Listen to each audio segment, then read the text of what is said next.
Então eu estou aqui numa audiência pública, sou inviolável, viu, Xandão? Sou inviolável pelas minhas opiniões e votos e pelas minhas palavras. Agora tem que estar intimamente ligado ao mandato, tá? Então eu estou sentado nessa cadeira, fazendo uso do microfone na minha hora de fala. Então eu não estou legitimamente ligado ao meu mandato? Ah, vá merda! Força e honra! E friso aqui novamente o que o Sanderson falou. O senhor foi impedido de assumir a diretoria, a chefia da Polícia Federal no Brasil, por uma questão que até hoje não entendi.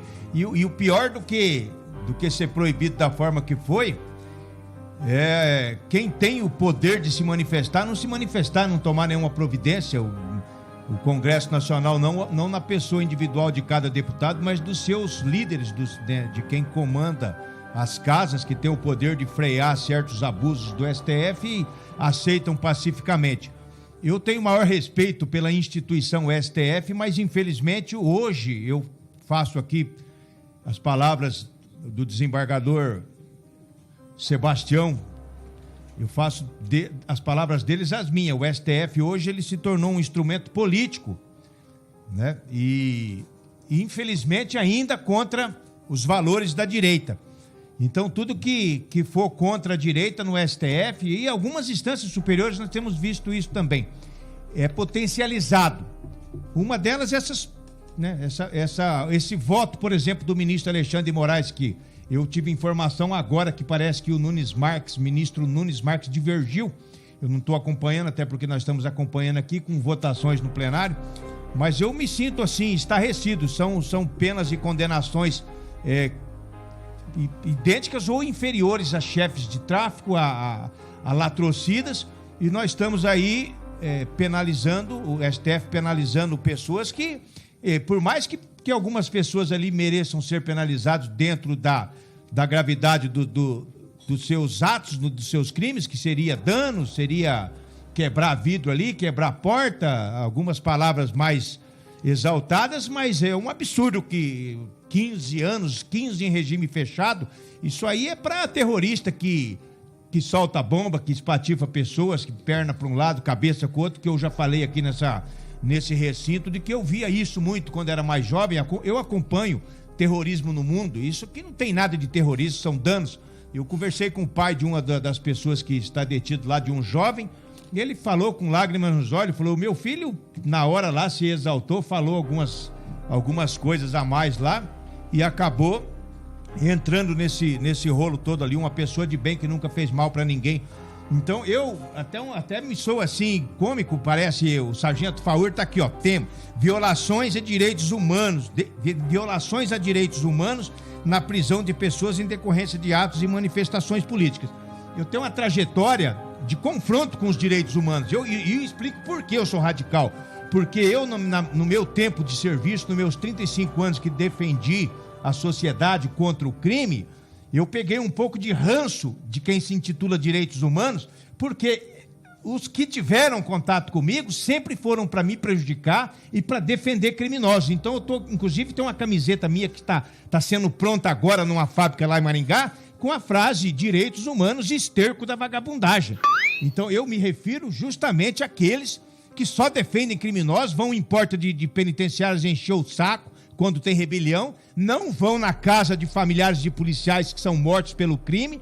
Então até parece que algo assim, eu aqui defendendo os direitos humanos, mas eu sou defensor dos direitos humanos, sim, para humanos direitos, para pessoas que não merecem o que estão passando, como foi citado aqui, pessoas que chegaram em Brasília no dia 9 às 19 horas, que crime cometeram? Eu mesmo apoiei, apareceu a minha fala em telões lá em Maringá, de frente ao tiro de guerra, apoiando manifestações, e eu friso bem, pacíficas, manifestações pacíficas, direito do povo brasileiro. Se eu estivesse em Brasília, delegado Ramagem, no dia dos fatos, eu estivesse de folga aqui, como de vez em quando eu fico em Brasília no fim de semana, eu teria ido lá na praça. A hora que o povo está deslocando para lá, eu teria ido lá democraticamente. Tenho certeza disso, eu e algum assessor que porventura estivesse comigo. Mas no momento que começaram a quebrar eu saía de lá. Agora, iriam ter imagens minhas de lá, o meu celular ia identificar que eu estava lá, até porque muitas dessas pessoas que foram lá foram escoltadas pela polícia, pacificamente. Chegou lá alguns mais exaltados, né, digamos muitos mais exaltados, fizeram o que fizeram, tem que ser penalizado, mas dentro do que fizeram. Agora, esse negócio de golpe, como que existe um golpe sem participação das Forças Armadas, sem armas, sendo que o presidente, que eu tenho conhecimento naquele momento, nem se encontrava em Brasília? Que golpe é esse? Que tipo de golpe? Isso não existe. Isso aí é uma aberração, abolição violenta do Estado, golpe, terrorismo. O terrorismo já está até caindo por terra, até a imprensa está com vergonha de falar em terrorismo no que aconteceu ali. O que aconteceu ali foram danos, as pessoas têm que ser responsabilizadas, mas as condutas têm que ser individualizadas. Eu falo agora, doutor, foi citado pelo deputado Ramagem, a OAB.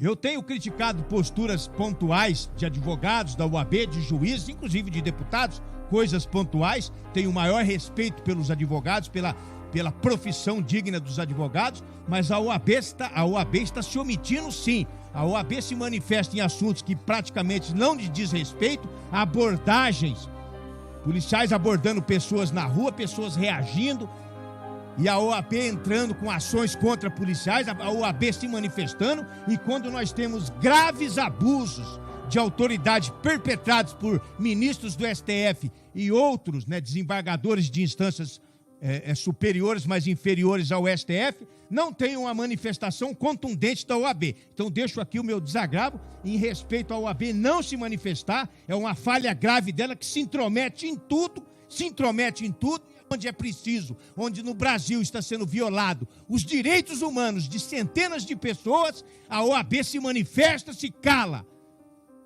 Então, a OAB já se mostrou, através de suas atitudes, suas palavras, que no momento a OAB é contra a direita no Brasil e a favor da esquerda. E eu sou deputado federal, amparado pelo artigo 53 da Constituição Federal, aonde que um ministro do STF mudou o entendimento que até a minha sobrinha, até a minha neta, que está aprendendo a ler, interpreta aquele artigo 53.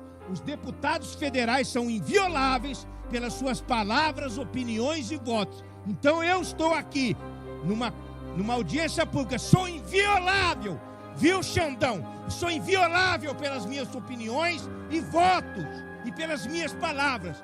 Agora tem que estar intimamente ligado ao mandato, tá? Então eu estou sentado nessa cadeira, fazendo uso do microfone na minha hora de fala. Então eu não estou legitimamente ligado ao meu mandato? Ah, vá merda! Força e honra!